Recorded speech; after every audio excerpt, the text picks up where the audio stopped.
nandito pa rin ako sa Urban Teka Homes and nandito tayo sa outdoor gym. So part of the amenities ng 1.3 hectares amenity area tayo, guys. Grabe, no? May outdoor gym where you can spend your time working out your body. Then dito naman sa ating children's playground, oh, ayan. Imagine your kids playing here. So they will enjoy playing here. So tsaka yung natural ventilation dito. Anyway, kung may pets kayo, no? Ayan, mag-enjoy yung mga pets dito. Just be a responsible pet parents or for parents. Ayan. Then, what I love about this property, guys, yung natural ventilation, tapos yung may nature siya, merong trees, garden. So, every or during the afternoon, ayan, marami ng tao ditong tumatambay, nagpapahangin. Ayan. Sa amenities pa lang, guys, mag-enjoy na kayo dito. Kung naboboard kayo, kakastay dun sa unit nyo, dito lang kayo pupunta sa amenity area, di na kayo lalayo or pupunta ng iba pang park. Dito may sariling park, may recreational area. Bukod po dito sa amenities, meron tayong clubhouse, meron din tayong basketball court and lagoon under development, and meron tayong mga upcoming turnover na building. Ayan. Pre-selling yan, guys. Open for pre-selling, bank financing, in-house, and pag-ibig. So aside from that, no, merong mga upcoming or groundbreaking yung mga pa-open na or kinoconstruct na building. So, ayan, guys, nag-enjoy ang ating mga unit owner here. Pero this 2-bedroom unit is one of the most affordable. So, kitang-kita nyo naman po, no? Wala pang ilaw. Maganda na. What if lagyan pa natin ng lights? Check natin kung paano magiging itsura pag may ilaw. So, turn on lang natin ang ating circuit breaker, guys. Itong circuit breaker, no? Ayan, no? Nagpaliwanag ng ating buhay. So, thank you so much. So, by the way, guys, back on track na tayo. Ito ang ating actual turnover ng 2-bedroom, 30.60 square meter. What you see is what you get. Ano man ang makita nyo dito, ganito na ang ita-turnover sa inyo.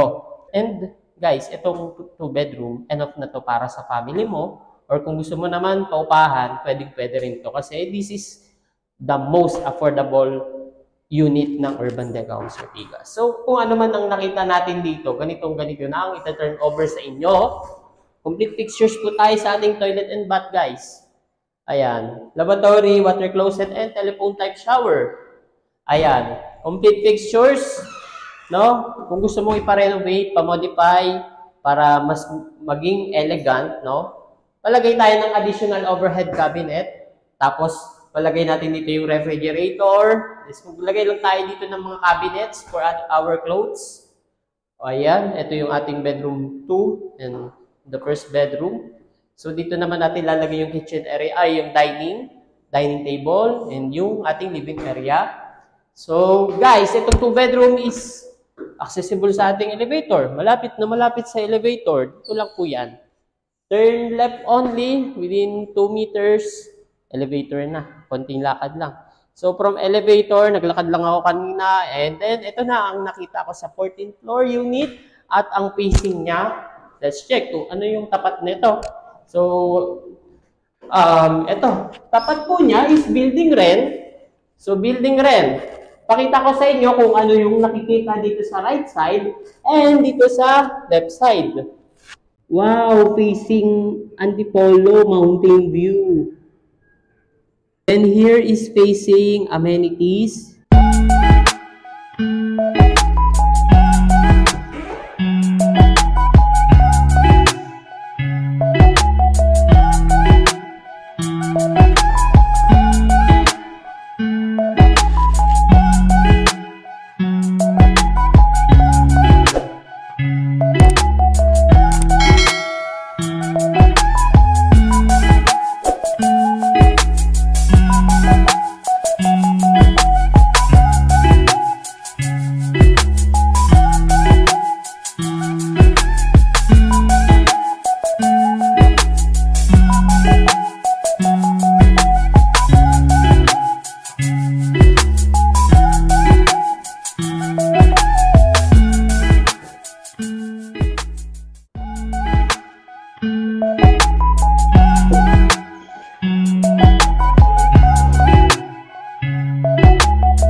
Grabe, night time na. And meron ng mga pailaw-ilaw dito sa amenity area. So as you can see behind my back, no, there's a luminous light.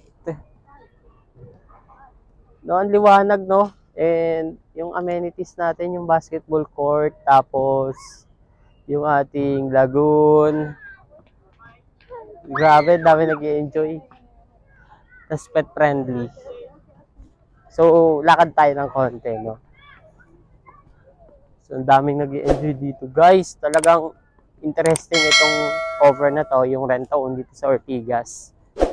So, meron pa tayong mga available units dito. Kung interested po kayo, kumuha ng unit dito, pwedeng paupahan. Perfect for mga investment, no? Pwede dito guys sa Urban Deca Homes. So yan, sarap dito tumambay kasi may green grass. Pwede kayong umupo lang dyan, mag-picnic. Pwede. Wala namang pinagbabawal. Basta ikaw ay unit owner.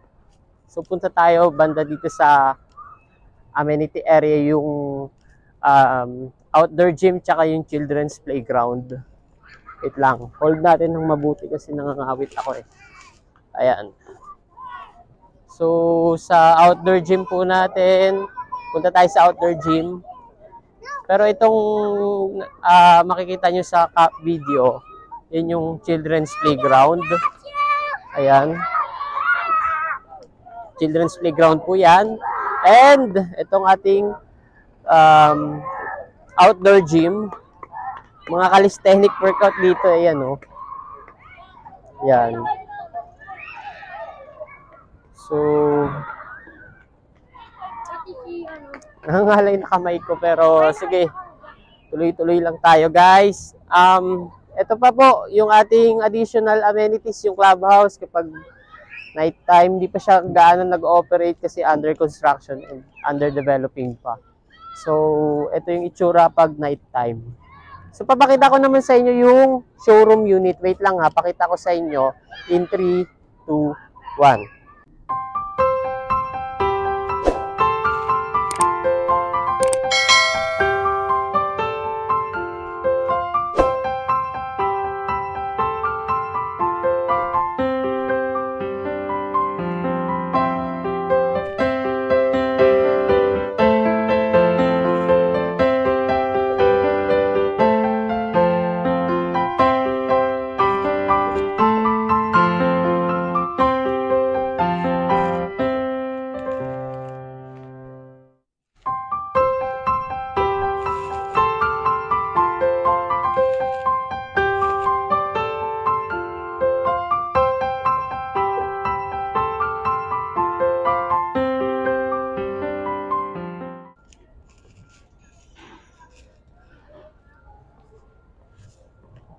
Ay, wow, adorable.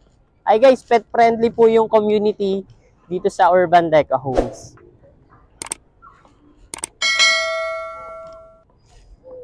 Ayan, pupunta na tayo sa may basketball. Yun, may maglalaro.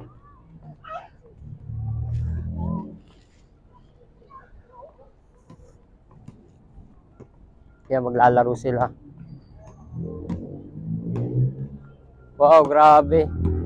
Dalawang basketball court dito. Anyone can play. Kung if you are fond of playing basketball, laro po kayo dito. Basta unit owner kayo ha. So yan o. Nag-enjoy ba kayo? Pakita kayo sa camera. Yan ang ating mga kids. Nag-enjoy? Yan, shoot ka nga, shoot. Shoot. Good job! Hello, andito pa rin ako sa Urban Deca Homes and sa may amenity area. And ayun nga, nabanggit ko kanina, yung amenity area is 1.3 hectares and malapit sa lahat ng facilities, schools, malapit sa universities, hospital, and fully secured. And then, guys, usapang monthly naman, kung magkano naman yung monthly na babayaran and magkano yung gagastusin kapag nakalipat na tayo dito sa property na to. So, pagka nakalipat kayo dito, syempre monthly na lang ang babayaran natin. And meron pa tayong obligation which is yung condo dues. Pero bago tayo mapunta sa mga condo dues at saka sa monthly amortization, ang initial payment natin na babayaran is yung reservation fee. So, meron kayong 3 option kung saan nyo siya ipaprocess. First, sa in-house. Second, sa bank.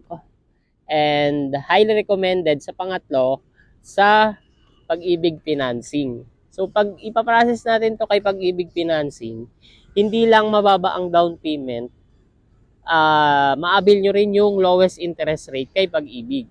Dito sa Pag-ibig, si Pag-ibig na kasi ang magbabayad ng amount na natira doon sa developer. Halimbawa, ang presyo ng unit is 3 million. Si Pag-ibig na mismo ang magbabayad directly kay developer.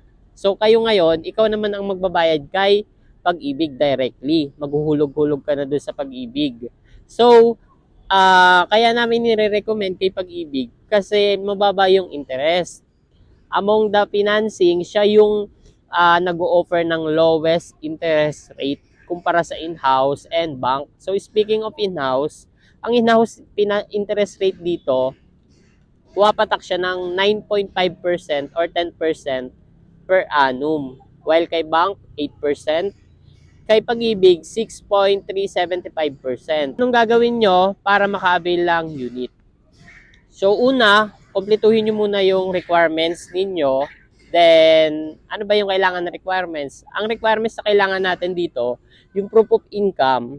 Bukod sa proof of income, kailangan din natin dito ng valid ID, payslip. Kung locally employed kayo rito, working dito sa Pilipinas, kailangan natin ng valid ID, proof of income, original certification of employment and payslip, tapos birth certificate. If married na, kailangan po natin ng marriage certificate, tapos kailangan din natin ng 1x1 ID pictures. So, kung Pag-ibig natin ito ipaprocess, magre-request lang din kayo ng tawag nito yung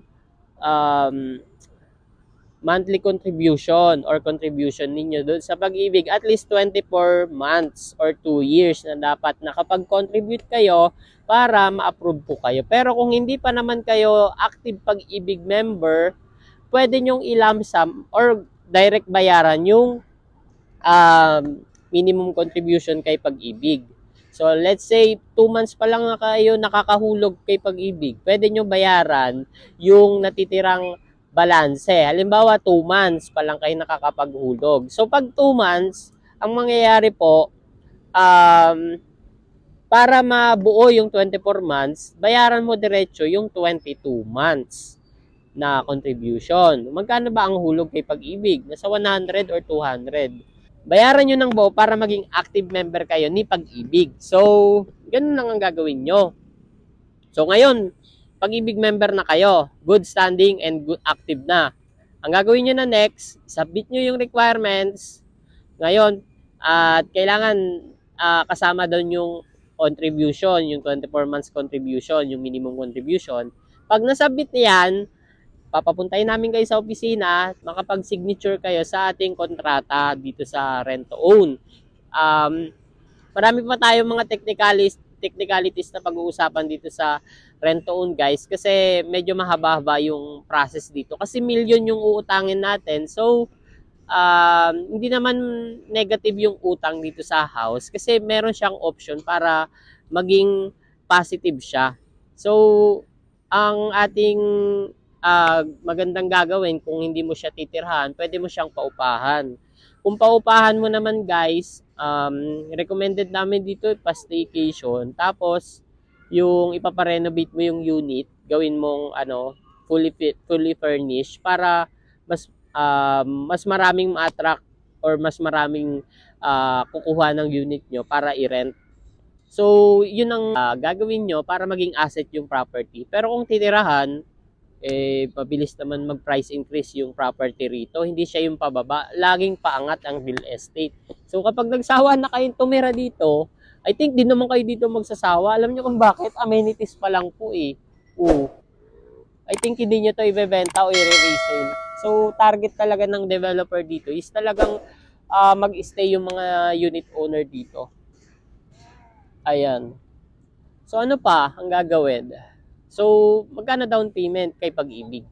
Most people gusto mababa down payment. Most people gusto makalipat agad. So, dito sa Pag-ibig Financing, kung ipaprocess natin kay Pag-ibig, ang mangyayari po, kay Pag-ibig, wala nang babayarang down payment. Zero down payment. Why? Follow the instruction and yung zero down payment, exclusive lang siya para sa Pag-ibig member. So, kailangan good standing and active. So, ngayon kapag active and good standing kayo, submit nyo na yung requirements, magpasa kayo ng proof of income, ipapa-evaluate namin dito sa aming office. Sa building N, yung ating opisina, ako na pupunta dyan para ipa-evaluate yung mga requirements ninyo. Tapos, kapag na-approve yan, kasi meron tayong income requirements o proof of income. Kapag ang proof of income po natin is above 50,000, ma-approve po tayo sa ating rent to own. For example, ang monthly mo lang is 30,000, pero may mga extra income ka pa. May business ka, may sideline, side hustle. Pwede yan. Submit lang natin. Patunay na meron tayong other source of income. Pero, kung meron naman tayong kapartner sa pagbabayad, partner natin, kaibigan, mother, sister, brother, or kaibigan, or kahit sino man, pwedeng ipag-combine yung salary ninyo para maabot yung required gross monthly. Pero kay Pag-ibig, ang hinahanap po is basic income. Hindi po yung gross monthly. Meaning, hindi kasama doon yung mga allowance at yung mga overtime pag ikay nag-work dito sa Pilipinas. So, yun lang ang gagawin natin. Basic tayo mag-base ng income ninyo. Halimbawa, basic monthly income mo, 30,000. Tapos, basic monthly income ng borrower mo is nasa 30,000 din. Pwede kayong mag-combine salary and ma-approve po kayo 100% kay Pag-ibig. So, gaano naman katagal ang process kay Pag-ibig? So, if you ask me kung gaano katagal, matagal na yung 2 months. Actually, wala ditong nade-decline. Meron lang nade-delay sa process. Kasi may mga kulang na pinapasa si client. So, kailangan pagpunta nyo dito, kompleto na kayo para hindi ma-postpone or matigil yung process. Para tuloy-tuloy. Dapat, pag sinabi ng kausap nyo ng agent or kung sino man na, ma'am sir, dala na kayo ng requirements kung ano man madala nyo, idalhin nyo kung ano man pinapadala ng agent, no? So, free site viewing naman kami dito anytime. Basta magpapaschedule po tayo, wag lang biglaan. Kasi, marami rin kaming nakakausap na kliyente na nagpapaschedule. Baka hindi po namin kayo ma-assist kung biglaan po ang mangyayari. So, better ask your agent kung available siya anytime. Kung available siya, edi pa-schedule ka anytime. So, ngayon naman guys, balik tayo. So, pag, di ba, zero down payment, ang babayaran nyo lang talaga, initial down payment, reservation lang. So, magkano reservation? 10,000, 15,000 sa ating 3-bedroom. Pag 2-bedroom, 10,000 only. Tapos, mag-aantay na lang kayo ng processing. Within 1 month to 2 months processing upon completion of requirements. So, ganun lang ang gagawin natin, mag-aantay. So, patiently waiting tayo or wait patiently sa approval kay Pag-ibig. So, wag tayong maatat or di ba? Kakaantay. Kasi, pag na-approve ka naman, grabe yung tuwa mo kasi wala ka namang binigay na malaking pera para ma-process kay Pag-ibig. So, ang kagandahan din, magsasubmit ka lang sa amin ng requirements. Kami na bahala mag-process. So, di ba, sa iba, kailangan mo pa magbayad ng mga 300, 500, 1 million. Dito, wala na. Kasi promo yan. So, do you think mag-enjoy yung family mo dito? Yes. Kasi, ang laki ng amenities, merong pet-friendly community, may natural ventilation, may mga trees, hangin. Tulad nito, nagbablog ako rito, Ang hangin, hindi dito pa lang, ang lamig na parang it feels like I'm in other country, right? Kasi ang hangin-hangin, hindi ko na kailangan punas ng pawis kasi hindi naman mainit dito. So, ano pa ba yung mga interesting part dito sa ating amenity area? Ano pa ba? Ay, speaking of parking, yung parking area pala natin guys, ayan no. Hindi lahat ng unit owner is makaka-avail lang parking kasi limited slot lang yung ating parking. So, sa parking area, first come, first serve. First come, first serve po tayo pag mag-a-avail ng parking. So, kapag naubusan tayo, pwede tayong makiupa or umupa sa mga nakapag-avail lang parking unit. Pwede tayong mag-rent monthly, or kung short term, quarterly, or pag long term, yearly, or decade. Wala pa akong nalaman na decade. Pero yearly, pag long term, yan. Pwede po, may kontrata. Loving my luck and the pictures I took. You'll find me under the disco ball. We're here to celebrate, celebrate, celebrate, celebrate. Celebrate, celebrate, celebrate, celebrate.